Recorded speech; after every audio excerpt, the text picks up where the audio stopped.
যদি তুমি ক্ষণিকের সুখ চাও তাহলে গান শুনে নাও। যদি তুমি একদিনের সুখ চাও তাহলে পিকনিকে চলে যাও। যদি তুমি তোমার জীবনে এক সপ্তাহের সুখ চাও তাহলে যে কোনো একটা ভ্রমণে বেরিয়ে পড়ো। আর যদি তুমি তোমার জীবনে 2 মাসের সুখ চাও তাহলে একটা ফুটফুটে সুন্দরী নারী দেখে বিয়ে করে ফেলো।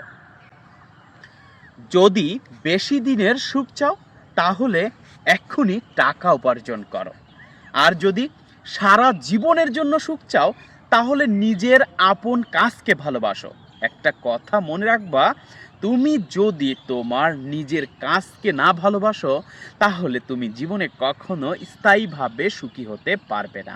তাই নিজের কাজকে প্রথমত ভালোবাসো, তাহলেই দেখবে তোমার কাজের গতি যেমন বেড়ে যাবে ঠিক তেমনি তুমি তোমার গন্তব্যে খুব সহজে পৌঁছাতে পারবে। আর তোমার সফলতা তোমার এই 2 হাতের মুঠোয় থাকবে। আর তখন সবাই তোমাকে অন্য রকমভাবে সম্মান করবে, শ্রদ্ধা করবে, ভালোবাসবে। আর এই সমাজ তোমাকে স্যালুট জানাবে।